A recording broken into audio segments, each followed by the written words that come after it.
बिना दीक्षित हुए हुए कथा नहीं सुनना चाहिए। पहले दीक्षा लीजिए, तब वो कथा सुनने का अधिकारी होता है।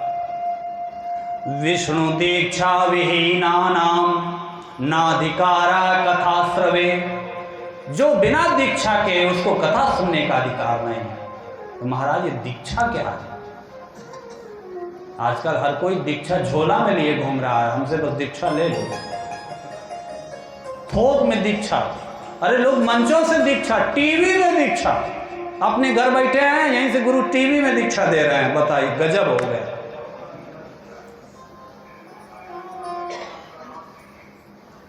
दीक्षा शब्द बहुत पवित्र शब्द है। तो दीक्षा किससे लें? सदगुरु से। तो गुरु क्या है? गुरु कैसा होना चाहिए दीक्षा लेने के लिए?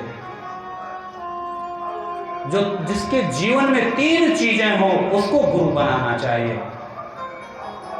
क्या क्या हो? कहते हैं पानी पीवे छान के, गुरु करो जान के। ऐसे आंख बंद करके भावावेश में आकर गुरु नहीं बनाना। जीवन के अगर अंतिम पड़ाव में भी आप गुरु बना लेते हैं और आपका गुरु सदगुरु है, सही गुरु है, अच्छा गुरु है, तो आपका कल्याण हो जाएगा।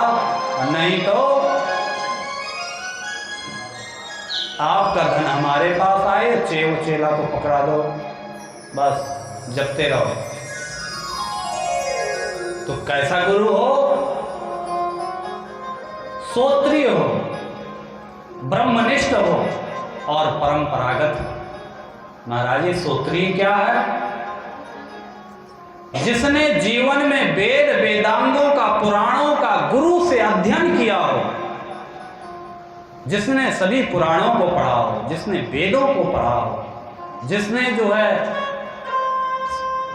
अन्य शास्त्रों को पढ़ा हो, और वो भी गुरु मुख से, घर में किताब पलट के नहीं। रिटायर हो गए, काम कुछ नहीं था, मंगा लिए गीता प्रेस गोरखपुर से, पढ़ डाले। जिसने गुरु सामने बैठा हो, शिष्य नीचे बैठा हो, गुरु बोल रहा है, शिष्य उसको दोहरा रहा है, ऐसे जिसने जो है, इसलिए वेदों को एक नाम श्रुति है। श्रुति क्यों कहा गया? क्योंकि पहले लिखा पढ़ा याद नहीं, जो गुरु बोलता था उसको सुन करके शिष्य याद कर लेता था, इसलिए उसको श्रुति कहते हैं। जिसने सभी शास्त्रों का अध्ययन कर रखा हो, ऐसा श्रोत्रिय गुरु होना चाहिए।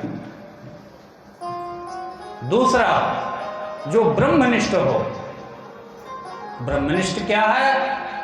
जिसने भगवत दर्शन, आत्म साक्षात्कार, जीव ब्रह्म का एकत्व कर रखा हो। अर्थात जिसने भगवान की सीधी भाषा में दर्शन, पहले तो दर्शन पा लिए हो, और ना पा पाया हो तो उस लाइन में आगे खड़ा हो, कम से कम उस लाइन में तो लगा हो कि चलो आज नहीं तो कल इसको दर्शन मिलेंगे। और जिसने स्वयं कभी भगवान के ना दर्शन किए, ना उस दिशा की ओर है, तो आप उसकी उंगली पकड़ेंगे तो आपको भी कहाँ ले जाएगा वो? तो वो स्वयं भगवान के दर्शन की दिशा में, लाइन में। तो ये कैसे पहचाने कि उस दिशा में है?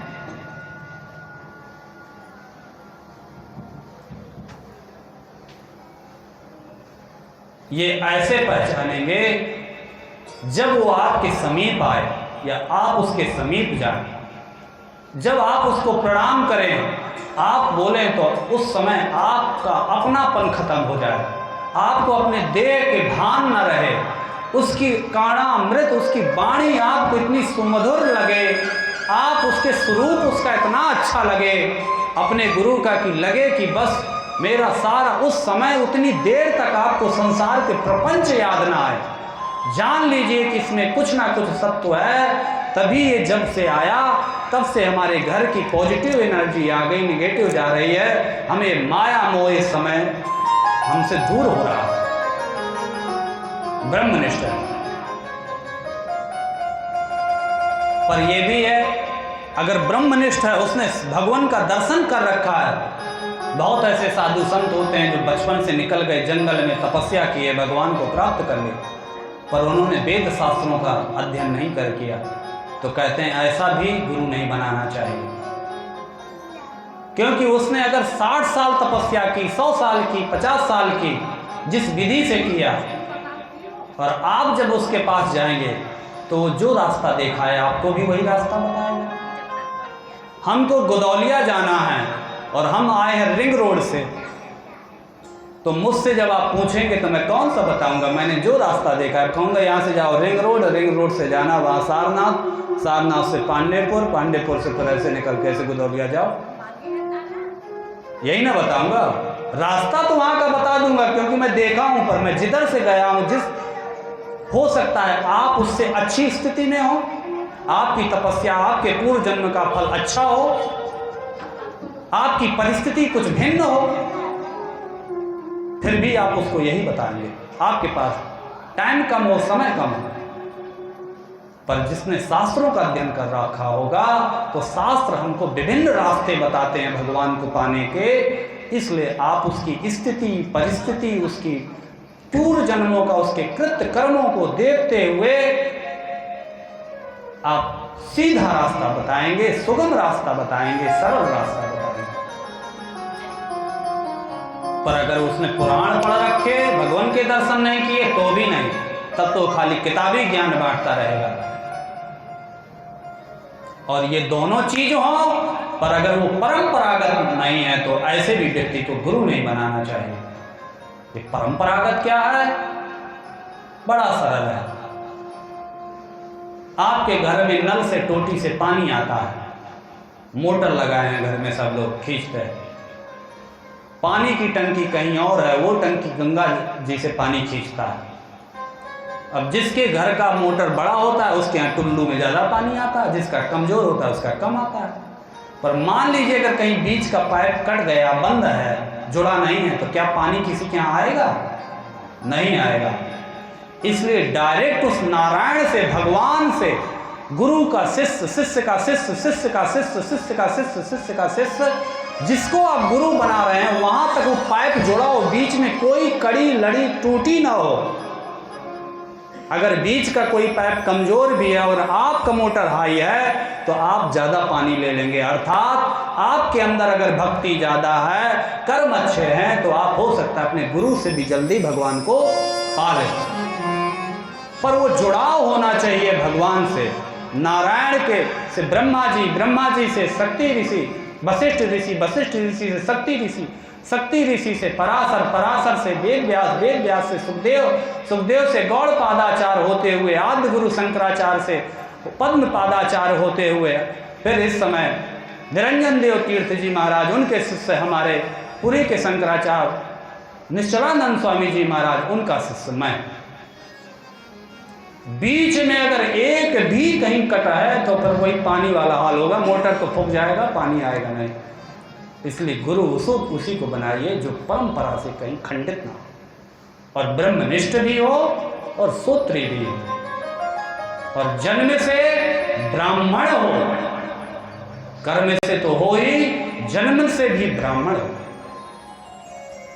तब तो आपका जीवन सार्थक होगा, कल्याण होगा। नहीं तो हम तो डूबे। इसीलिए इस कलयुग में कल्याण नहीं लोगों का हो रहा है और कोई कारण नहीं। तो गुरु की तो आपने बड़ा बता दिया, तो शिष्य कैसा बनाओ भाई? शिष्य के लिए भी तो कोई नियम होने चाहिए। तो शिष्य को भी और ज्यादा सोच विचार के बनाना चाहिए, क्योंकि जैसे अगर लड़का कोई अपराध करता है, कहीं जाके लड़की छेड़े, कहीं चोरी डकैती करे, बाप को कुछ पता नहीं है या पता भी है तो उसकी सहमति नहीं है, वो नहीं चाहता, पर फिर भी जबरन फरार हो जाए तो पुलिस बाप को पकड़ के ले जाती है, थाने में बैठा लेती है और कहती है बुलवाओ तब छोड़ूंगा।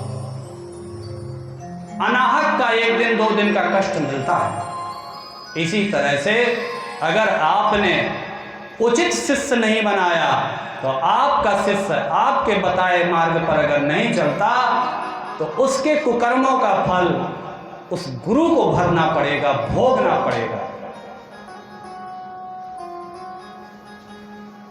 इसलिए अपनी प्रतिष्ठा के लिए नहीं, भगवान से जोड़ने के लिए शिष्य बनाइए। हमारे इतने शिष्य हो जाएं इसलिए नहीं, हमारी गुरु पूर्णिमा में बड़ी भीड़ हो जाए इसके लिए नहीं, हमारा बड़ा मठ मंदिर बन जाए इसलिए नहीं। भगवान से जोड़िए,